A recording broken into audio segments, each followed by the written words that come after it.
When life gets unpredictable, preparation matters. In medicine, it's all about staying alert, ready for whatever comes through the door. On the road, it's no different. That's why Volvo designs vehicles to help anticipate risk, reduce harm, and protect lives. The Volvo XC90's advanced safety systems inspire confident decisions wherever the road takes you.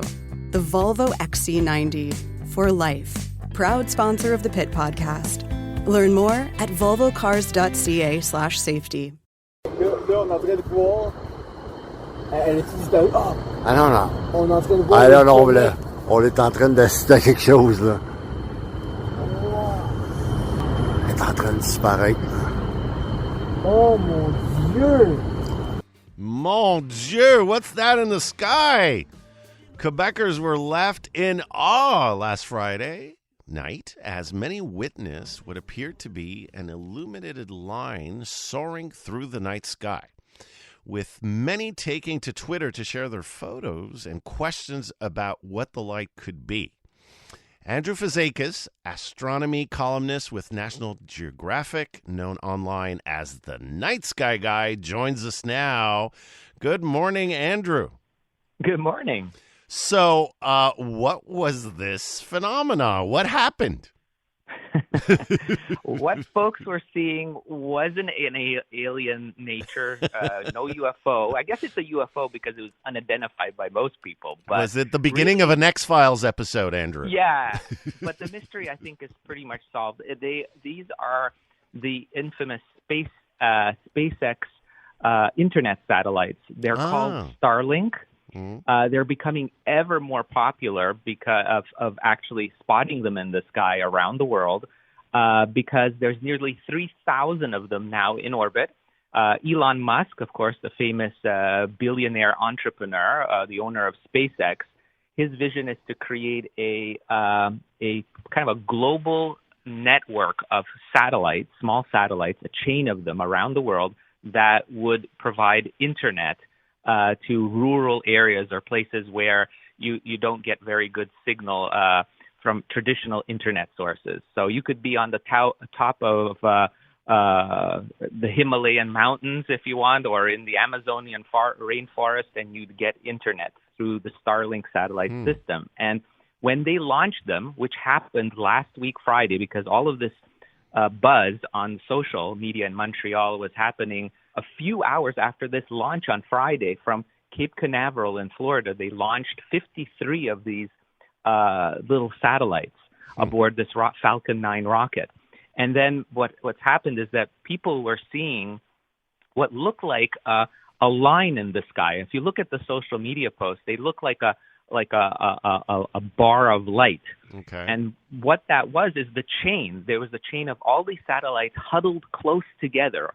And to the naked eye, it appears as one single line.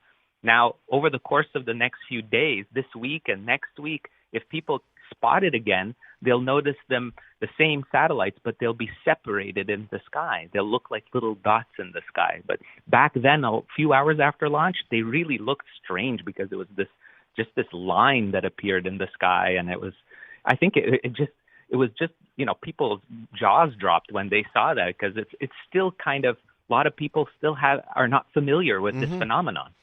So I haven't seen it yet, actually. So for those of us who have not seen it, so what kind of colors are we talking about? Was it just blinding white light, or what was it? Yeah. So if you look at the footage, and there's a lot of other footage posted on places like YouTube as well. You can look over the past couple of years.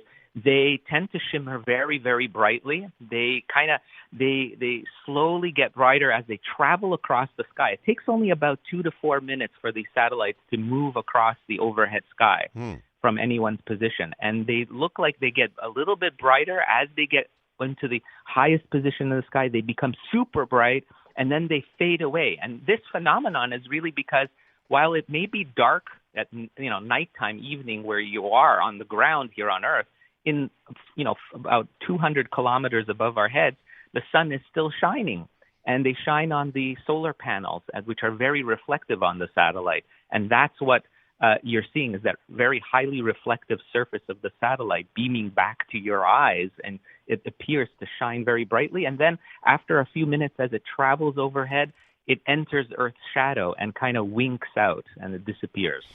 Speaking with the night sky guy, Andrew Fazekas. Andrew, how often can we expect this? Is this gonna become a regular happening, or is this going to be rare? No, this is actually going to become ever more common, Oh. and it's highly controversial. I'll Yeah. tell you, because folks in the astronomy industry, folks that make a living out of looking at the sky, and there's a lot of people that take photographs, amateur astronomers, Sure. but professionals with large observatories where we have billions of dollars invested in these high-tech observatories around the world. They're kind of worried that this is going to pollute the skies with all these trails of artificial light, dots everywhere. And already a lot of photographs that are being taken of the night sky from here on Earth looking up, a lot of them are cluttered. They're being photobombed basically by these Starlink satellites. And I'll tell you this, it's interesting because if we look forward into the future, it's only going to get more of a traffic jam, because like Elon Musk with his Starlink system, he currently has about 2,800 satellites in orbit. And every launch, which is every couple of weeks, he launches about 50 to 60 satellites.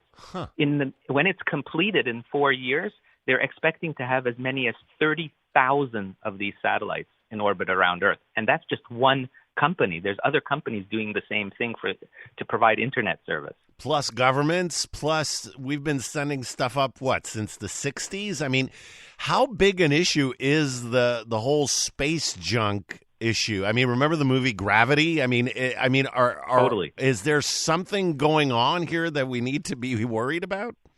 I think people need to be aware. I mean, we just, we're so disconnected with what's going up above our heads.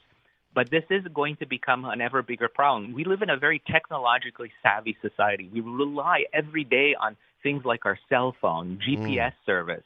All this is based on satellite systems. And if we're crowding the Earth orbit around the Earth, it looks like a bunch of bees buzzing around the Earth. If it gets too cluttered, it becomes actually dangerous for us to enter into space, because it's so much of a traffic jam. And just like that movie that you mentioned, Gravity, that same idea of collisions between satellites, where they create these shrapnel clouds of very sharp bits and pieces of metal, this can really endanger a lot of other satellites and create a cascade of events of one smashing into the other. And this is something that needs to be addressed by international space law, and it's right now it's kind of like a wild west. Anyone who has money, any company, even a small one, can launch a satellite now into space. Fascinating stuff, Andrew. Really appreciate your time this morning. Oh, my pleasure. And just before I go, let me let people know, if you want to know where and when to see a Starlink satellite, a great website is findstarlink.com, and it'll tell you when you can see the next one. All right, Andrew. Appreciate it again. My pleasure. Clear skies. Take care. Andrew Fazekas, astronomy columnist with National Geographic, known online as the Night Sky Guy.